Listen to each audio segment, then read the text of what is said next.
네, 어제까지 이태원 집단 감염 관련자가 모두 148명으로 집계됐다고 조금 전 방역 당국이 밝혔습니다. 이번에 인천 학원 강사에서 시작된 3차 감염 피해가 이번에는 초등학생까지 확산되고 있는데요. 이런 가운데 서울 서초동 법원으로 가는 서울구치소 교도관이 확진된 것으로 확인돼서 법조계도 방역에 비상이 걸렸습니다. 서울대우 중앙대 약학대학 교수와 함께 관련 내용 살펴보겠습니다. 안녕하세요. 예, 어서 오십시오. 클럽 안간 확진자도 나오고 집단 이용 시설에서도 좀 확진자가 나와서 굉장히 걱정되는 이런 상황인데요. 사례를 하나씩 좀 보겠습니다. 먼저 서울구치소 교도관이 감염이 됐는데요. 감염 경로가 굉장히 복잡합니다. 킹클럽에 갔던 관악구 46번 환자가 있었고요. 도봉구 10번 환자와 접촉을 했고요.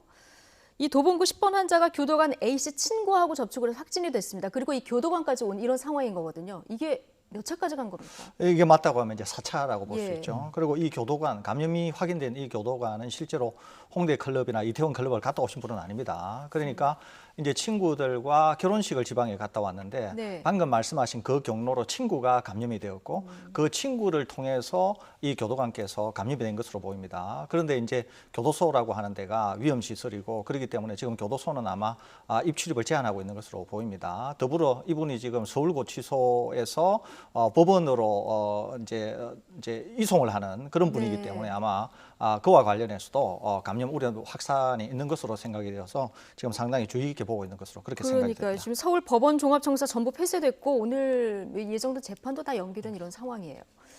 이런 집단 이용 시설, 사람들이 많은 곳에서의 이 감염, 특히 주의해서 좀 봐야 될 것 같은 시점이에요. 예, 언제나 그렇습니다. 지금 우리가 이제 이태원발, 홍대발에서 보고 있는 것은 초기에는 제주도까지 가는 전국화 양상을 보였는데 네. 오히려 지금 수도권에서 훨씬 빠르게 확산하는 것을 보고 있습니다. 특히 인천, 서울 지역에서 그것도 여기저기서 상당히 빠른 속도로 전파가 되고 있고 또 차수도 늘어나고 있는 것을 우리가 지금 보고 있는 것이거든요. 그러니까 네. 차수가 이렇게 늘어난다고 하는 것은 지역 사회로의 감염 우려, 전파 우려가 상당히 높다 이렇게 볼 수 있습니다. 그렇기 때문에 지금 상당히 확인이 안 된 분들이나 접촉을 했을 분들로 생각되는 분들이 상당히 주의를 기울여야 되고 또 예. 당국이 협조하셔서 신속한 조치가 일어나야 이 수도권에서의 위험을 줄일 수 있지 않을까 이렇게 생각된다는 점에서 굉장히 지금 위험한 구간을 지나고 있다 이렇게 볼 수 있겠습니다. 네, 자, 교수님 방금 이 4차 감염, 그러니까 맞다면 4차 감염까지 갔다 이렇게 얘기를 해주셨는데 이렇게 N차 감염이 계속 이어지다 보면 걱정이 되는 게 항상 요양병원 같은 이렇게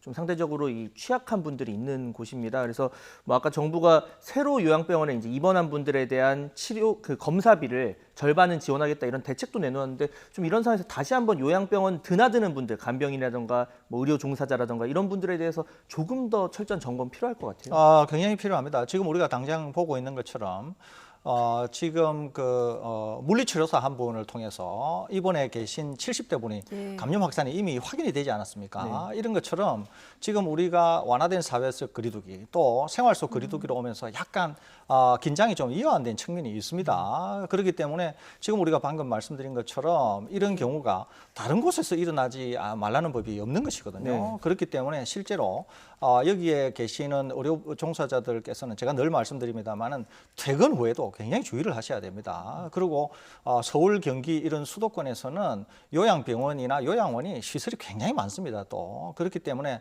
우리가 잘 아는 것처럼 일단 확산이 되면 상당히 위험한 구간으로 갈 수 있고 사망을 낼 수도 있다고 하는 측면에서 그러니까요. 굉장히 주의해야 되고 지금 정부 당국이 방금 말씀하신 그런 조치는 선제적인 조치라고 볼 수 있고 굉장히 신속히 서둘러야 될 것 같고 지금 당장이라도 이런 요양원이나 요양병원에서는 출입을 통제하는 등 여러 가지 우리가 지금까지 해왔던 그런 조치를 좀 더 강화해야 되지 않을까 이렇게 생각이 듭니다. 예.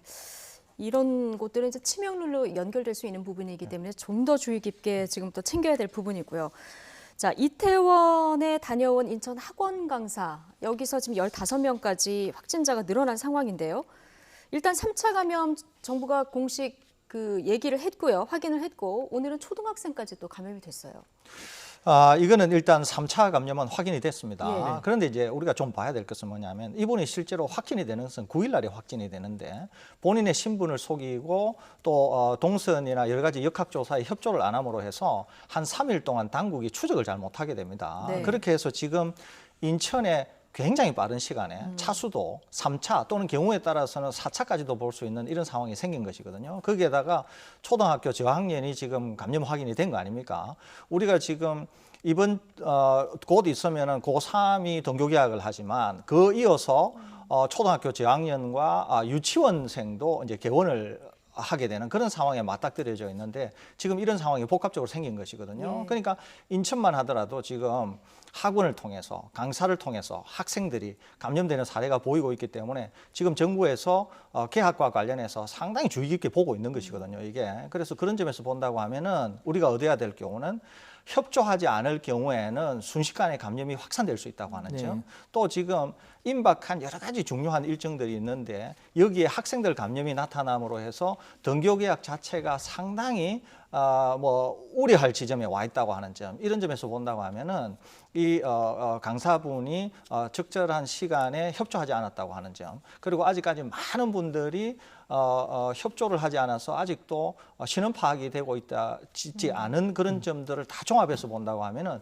협조가 얼마나 중요한지 그런 지점도 우리가 충분히 살필 수 있지 않을까 이렇게 생각됩니다. 뭐 협조 얘기해 주셨는데 반면에 아들이 뭐 이태원 클럽에 다녀왔다 이렇게 또 스스로 자진 신고를 오히려 해서 또 방역에 도움을 준 그런 어머니도 있어가지고 좀 대조를 보이고 있는 상황인데 지금 자발적 협조 이야기하셨지만 애초에 뭐 지금 현재 당국이 내놓고 있는 정책이지만 QR 코드나 뭐 블루투스 이런 걸로 해서 그러니까 입장할 때 그냥 단순히 신분증과 번호, 이름을 확인하라고만 하니까 확인을 안 한 경우가 많아서 이런 문제가 생긴 거 아닙니까?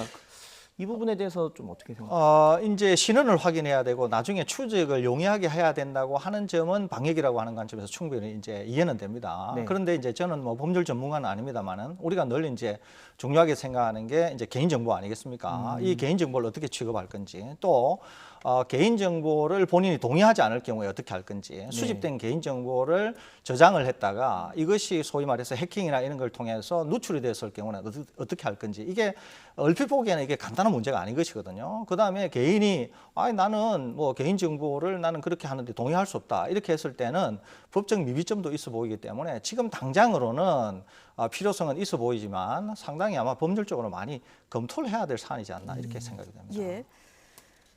지금 이태원발만 걱정해야 될 게 아니라 지금 홍대 주점발 감염 우려 이게 제2의 이태원 되는지 좀 지켜봐야 될 것 같습니다. 이미 지금 2차 감염이 나온 상황이고요. 이 부분은 어떻게 보십니까? 우선은 이제 당국이 이태원과 홍대 사이의 연결고리를 아직 찾지는 못한 것 같습니다. 그래서 지금 당장으로는 두 개가 독립적인 것으로 보고는 있는데 역학조사가 더 일어나야 일단 알 수 있을 것 같습니다. 그다음에 또 아직까지도 실제로 참여자들 다 못 찾은 측면이 있기 때문에 둘이 서로 연결이 되는지 아니면 정말 독립적인지는 알 수는 없을 것 같아요. 예. 다만 이태원발 상당한 전파가 이미 일어난 것을 우리가 보고 있지 않습니까? 예. 그거와 마찬가지로 홍대에서도 포차 같은 곳에서는 5명이 순식간에 한꺼번에 이제 확진되는 상황을 봐왔던 것이거든요. 그렇기 네. 때문에 이미 홍대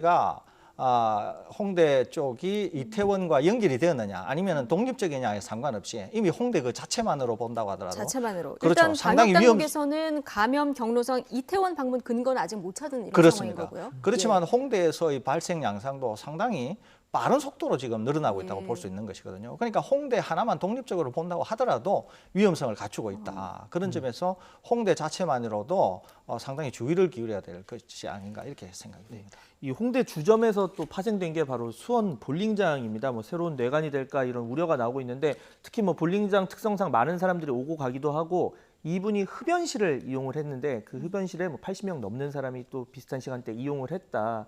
이렇게 해서 우려가 되고 있는데 이 좀 흡연실 어느 정도 위험한지 짚어봐야 될 것 같아요. 우선 이제 보울링장을 보시면은 상당히 거기도 공간은 좀 크긴 하지만 밀폐된 공간입니다. 네. 공기 흐름도 나쁘고 그렇기 때문에 일단 주의해야 될 장소라고 볼 수 있고 예. 더 위험한 곳은 이제 흡연 장소라고 볼 수 있는데 아시다시피 흡연 장소가 굉장히 좁고 또 이제 흡연을 하게 되면은 마스크를 일단 벗게 됩니다. 그렇죠. 혹시 마스크를 안 했을 가능성도 있지만 일단 마스크를 한 상태라도 흡연실에 들어가게 되면 마스크를 벗게 되는 것이죠.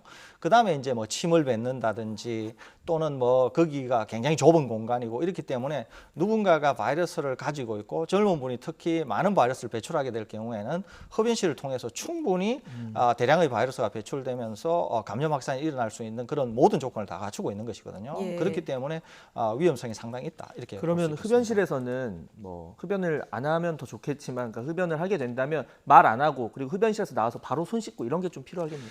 기본적으로 흡연실을 이용한다고 하는 자체가, 그러니까 만일에 자기가 조금이라도 의심이 있다 또는 네. 내가 확실히 누군가를 접촉했다고 하는 게 동선으로 파악이 된다 이러면은 흡연실이나 어떤 형태의 실내 시설, 예. 사람이 많이 모이는 장소는 어떤 경우에라도 위험할 수가 있거든요. 그렇기 때문에 일단 내가 몸에 바이러스가 있을 경우에는 마스크를 벗는다고 하는 행위 자체가 굉장히 위험할 수 있고, 근데 흡연실은 벗을 수밖에 없는 그렇죠. 거니까. 벗을 수밖에 없는 거죠. 그렇기 때문에 누가 확진자가 있을 경우에는 상당히 전파력 가능성이 있기 때문에 이후에 나와서 손을 씻는다고 하는 행위 이런 자체가 감염 확산을 줄이기는 어려워 보이고, 일단은 흡연실을 이용했다고 하는 자체가 확진자가 있을 경우에는 그 자체만으로 상당히 감염 유연성을 높인다. 이렇게 보는 게 좀 더 타당하지 않을까 싶습니다. 자, 상황이 이렇다 보니까 등교 개학 문제가 계속 이제 해야 되느냐 말아야 되느냐 얘기가 계속 나옵니다. 일단 당국은 등교 일정은 그대로 가겠다. 아직까지는 그런 입장인데요. 주말 상황을 좀 봐야 되겠죠.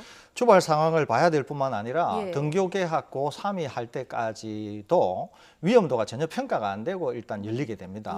예. 그러니까 최대 잠복 기간이라든지 2, 3차 지역사회 감염이 있고 또 교직원이나 심지어 이태원을 갔을 거라고 생각되는 미성년자도 있어 보인다고 하는 점, 또 인천에서 보는 것처럼 이미 학생들도 감염이 되고 있다고 하는 이런 여러 가지로 볼 때는 제 개인적으로는 등교 개학이 상당히 어려워 보입니다. 예. 오히려 등교 개학을 계속 해야 된다고 주장할 게 아니라 제일 문제가 되는 게 일단 고3이라고 보이는데, 고3에게 오히려 플랜 B를 생각을 하고 이 고3들이 등교 개학을 하지 않는다고 하더라도 올해 수능을 어떻게 공정하게 치르면서 대학 입시를 마무리할 수 있는가, 이런 플랜 B를 오히려 걱정해야 될 게 아닌가 생각이 되고, 예. 이후에 있게 되는 모든 저학년이나 중학생들과 관련한 등교 개학은 전면 재검토를 해야 되지 않겠나, 이런 생각마저도 저는 가지고 있습니다. 이제 주말 상황을 볼 것도 없이 지금 전면 재검토를 지금부터 논의해야 된다 말씀이신데, 그렇습니다. 학원가도 비상이라서 지금 학원가는 사실상 사회적 거리두기로 다시 뭐 전환이 되는 이런 상황이고요. 근데 이 기준이 하루 확진자 50명 미만, 그리고 감염은 모르는 이른바 깜깜이 환자가 5% 미만일 때 정부가 이제 이 사회적 거리두기 완화 기준으로 삼는 거 아니겠습니까? 근데 50명 미만으로는 지금 나오고 있는데 이 깜깜이 감염 비율이 어느 정도 되느냐, 이 부분이 앞으로 이 정책을 결정할 때 굉장히 중요한 비율이 되겠네요. 우선은 이제 이런 겁니다. 지금 생활 속 거리두기에서 소위 말해서 완화적 거리두기로 갈 거냐, 예. 아니면은 고강도 사회적 거리두기로 갈 거냐, 이제 그런 질문으로 보이는데, 제 생각으로는 지금 당장의 기조를 완화된 사회적 거리두기로 통째로 가기는 좀 어려워 보입니다. 네. 오히려 생활 속 거리두기를 유지를 하면서 예. 고위험 시설이라고 생각되는 데가 네. 있죠. 그러니까 클럽이라든지 유사주점이라든지 이와 유사한 이런 것들은 고강도 사회적 거리두기에서는 집합 금지 명령을 통해서 소위 말해서 폐쇄 조치에 이르는 그런 조치를 했었거든요. 네. 그러니까 지금 생활 속 거리두기라고 하더라도 모든 것을 생활 속 거리두기에 맞춰서 다 같이 위험도를 평가할 이유는 없다는 거죠. 그러니까 고위험군은 생활 속 거리두기라고 하더라도 거기에 맞춰서 관리를 해야 된다는 예. 거예요. 그래서 지금 부분적으로 이렇게 그렇습니다. 예. 그러니까 언제나 순차적, 단계적 또는 차별적 이런 식으로 관리를 해야 되는데 생활 속 거리두기로 오면서 그런 점이 좀 지켜지지 않은 측면이 있는 것이거든요. 그러니까 지금도 우리가 고위험 시설에 대해서는 폐쇄 조치에 이르는 정도를 하거나 아니면은 폐쇄 조치를 하지 않고 경제 문제 때문에 열어준다고 하면은 고강도의 관리를 한다든지 이런 어떤 좀 다른 그런 양태로 관리를 해야 되지 않겠나 생각이 되고, 더 중요한 것은 뭐냐면 이미 우리가 이태원이나 홍대를 보았지 않습니까? 네. 그러면은 이후에 관리가 되면서 다시 확진자가 거의 제로에 이르는 상당히 안정세로 간다고 하더라도 그때 가서도 또 홍대나 이태원 발이 생길 수 있는 것이거든요. 그러니까 이런 것들을 다 감안한다고 하면 관리를 어떻게 할 것인가, 또 실효적 관리를 각각의 서로 맞춰서 어떻게 할 것인가, 이런 이런 거를 다 들여다봐야 되지 않을까 이렇게 생각이 듭니다. 네, 지금 뭐 관리의 중요성 얘기를 해주셨는데 이런 측면에서 WHO 발언도 좀 눈길을 끌고 있습니다. 이 코로나19 언제 끝날까 뭐 이런 질문에 이게 인류의 또 다른 풍토병이 될 수 있다 이런 얘기를 했어요. 상당히 어렵습니다. 그렇게 보기에는 왜 그러냐면은 일단 풍토병이 되려고 하면은 네. 숙주가 있어야 됩니다. 네. 대표적인 게 이제 댕기열이나 말라리아 같은 경우인데 이거는 계속 풍토병으로 있으면서 뭐 모기 우리- 이런 게 있으니까. 그렇습니다. 예. 그러니까 모기라고 하는 게 있기 때문에 그래요. 그다음에 중증 열성 우리 진드기 바이러스라고 하는 것도 진드기라고 하는 숙주가 계속 우려가 있기 때문에 계속 풍토병이 되는 겁니다. 그러니까 숙주가 없으면 풍토병이 되기가 어려워요. 그런데 코로나19가 풍토병이 되려고 하면 어떻게 되냐면은 사람 자체가 이제 숙주가 돼야 됩니다. 그러면 사람 자체가 숙주가 되는 코로나19는 지금과 같이 병원성을 강하게 가지고 사람이 숙주가 되면서 존재하기는 굉장히 어려워요. 그렇게 되면은 지금도 계절적으로 찾아오는 코로나 바이러스가 4종류가 있는데 이것은 매우 아주 부드러운 그런 감기 정도를 일으키거든요. 그러니까 지금 병원성을 가지고 있는 코로나19가 사람을 숙주로 해서 병원성을 가지고 있는 것이 되기보다는 병원성을 잃어버리게 될 경우에는 사람이 숙주가 될 수 있어서 예. 풍토병이 되거나 오래 유지가 될 수 있는데 그렇지 않으면은 지금 WHO가 얘기하는 식으로 풍토병이나 사람의 오랫동안 머무르기는 힘들어 보입니다. 네, 뭐 예, 풍토병까지는 아니어도 계속 이게 오랫동안 갈 수 있고 방금 말씀하신 것처럼 사그라들다가도 다시 또 나올 수 있고 뭐 이런 식으로 어떻게 보면 WHO도 좀 그런 관리의 필요성을 강조하면서 나온 얘기가 아닌가 싶네요. 네. 자, 오늘 말씀 여기까지 듣겠고요. 지금까지 설대우 중앙대 약학대학 교수와 함께 관련 내용 살펴봤습니다. 오늘 말씀 감사합니다. 고맙습니다.